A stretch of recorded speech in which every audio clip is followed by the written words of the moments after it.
Guys, what's up? It's McNeil from Louison Automotive, and today I'm going to be talking about wholesalers, exporters, and general dealer license. So we're going to be talking about those three type of license, what you can and cannot do. And the reason why I'm talking about this again on my way to work is a new subscriber brought to my attention that I made a comment in our recent live stream. So if you haven't seen that live stream yet, you can go ahead and check it out. Anna and I first attempt at doing the live streaming thing. But we did mention that if you are a wholesaler, you could buy cars from the public and you could basically sell it to dealers. Now that comment is incorrect, and I want to clarify that. And I may have made that similar comment on independent videos talking about wholesaling. So I'm gonna elaborate more on what a wholesaler can do, what an exporter can do, and what a general dealer can do. Okay, now before we get into that, obviously don't forget to subscribe and drop a like for the YouTube algorithm. That's what helps these videos pop. Okay, if you notice, I'm in this nice little newer, not really newer, but it is our new buy, our new flip. It is a Kia Optima. I just bought it over the weekend. Usual, always buy it for a little bit of an issue. It has the engine light on. I may have to replace the turbo on it. Lots of suspension problems, ball joints, brakes, a lot of stuff it needs. So obviously once I do the repairs on this and flip it, for sure I'm gonna drop a price reveal video as well. I like doing that after the vehicle is sold, and I just recently dropped another price reveal on the Kia Rio, so you could go check that out. I know I'm not becoming a Kia or a Hyundai dealership. It's just this is what I'm getting the deals on, and my customers want deals, so whatever I can find the good prices on is what I'm buying. Okay, so now we're gonna get into the video of wholesaling. When I make comments about wholesaling and I say, oh, you could buy a car from the public and you can sell it to the dealer, I apologize for that, because why I'm saying that is my mind's on autopilot and I'm thinking of me as a dealer, and I'm a general dealer and I am allowed to do that. Now, because I'm allowed to do that, I'm speaking based on experience. What I can and cannot do is what I'm teaching you. But I have to remember that if you have a wholesale license by itself, you will not be able to do that. So I want to be clear on that. And that's my mistake. Because when I'm saying, yes, we can buy from the public and sell to a dealer, I'm thinking about me because I have a general license. So let us separate those licenses and understand what you can and cannot do. So first, if you have a wholesale license, and that's the only license you hold, you are not allowed to deal with the public, period, simply put. So you can't buy from the public, you cannot sell to the public. Okay, you could only buy from a dealer and you can only sell to a dealer. Simple as that. Okay, OMVIC do not authorize you to do any business with the public. So that's as clear as I can make it. You cannot do business with the public. So how do you make money? Obviously, if you're a wholesale dealer, you will have access to all of the dealer auctions. So buy cars out of province, because dealers are lazier than you think and they become very comfortable with what they know. So a lot of dealers do not import cars from other provinces and maybe even too far away that they couldn't inspect themselves. So you would be the one who has to take that gamble, buy cars out of province, bring it in locally to the province that you live, and try to sell it to I'm assuming you're in Ontario, right? So if you buy it out of province, because you're an Ontario licensed dealer, you bring that car into Ontario, then you sell to a local dealer here, you can make money that way. The other way is you could buy cars on TradeRev, right? Buy cars on TradeRev, because again, TradeRev is a 24 hours non-stop auction all the time.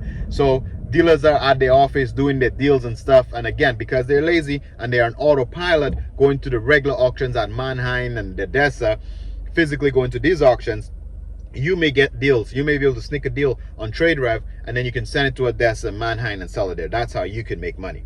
But you cannot export cars either. So you cannot have a wholesale license and an export license. They're two different. You cannot have two of them. So even when you have a wholesale license, you cannot export cars either. Now, if you get an export license, you cannot sell dealer to dealer in Canada either. So you can't wholesale. You could only access the auctions to send cars to another country, so to get cars out of the country. You're just an exporter. And the same thing, OMVIC do not expect you to deal with the public. You're not supposed to be buying cars from the public to export it. You could only buy cars from dealers and export it out of the country, not out of the province. That's a different thing. It's exporting. In other words, you're going out of the country, out of Canada. That's what an export license is. Now, as a general dealer, which is the license I have, That gives me a lot more flexibility. That allows me to buy and sell dealer to dealer. It allows me to buy and sell from the public. So I can buy from the public, I can sell from the public. I can basically do whatever I want. I can buy from the public, sell to an auction. I can buy from an auction, sell to the public. I can export cars. It gives me lots of flexibility. So what is the solution to this? If you had the intention to buy cars from the public and sell to dealers, how can you do that?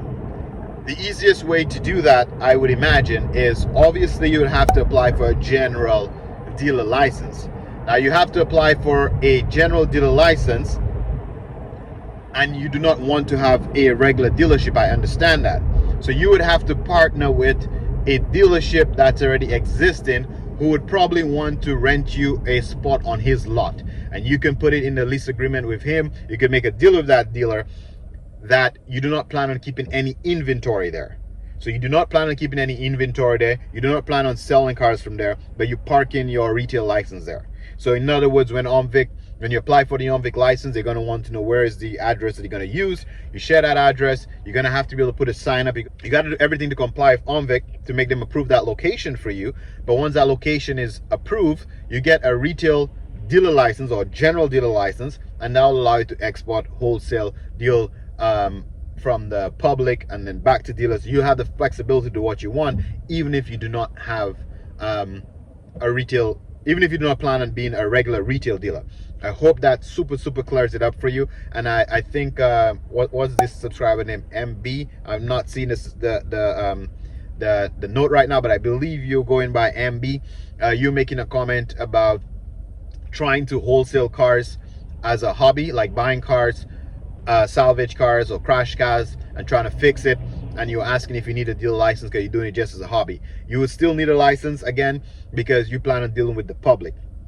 So as long as you're dealing with the public, OMVIC consider you a dealer, okay? So even if it's just a hobby for you and you plan on selling a few cars a year, you need a license. So like I said, the easiest thing to do is find a dealer who's willing to rent you a spot just to get your retail license, just to get your general dealer license. And once you have your general dealer license, you could buy and sell a couple cars here as a hobby. That's what you want. You can buy the cars, you can rehab the cars, you can do whatever you want to do, but you still need a general dealer license. So okay, I'm gonna end this video here. I think this was clear, and again, if I misled you or somebody didn't understand what I was saying, I apologize, and keep your comments coming. Definitely help the new subscribers, and then obviously if there's any misunderstandings, I can clear it up like this so everybody can learn at the same time. Okay, that's why your comments are important. When you have any concerns, reach out to us via email or in the comment section, and we definitely try to get back to you. Okay, thanks for watching, guys. Again, don't forget to hit the like if you learn anything from this, and I'll catch you on the next one.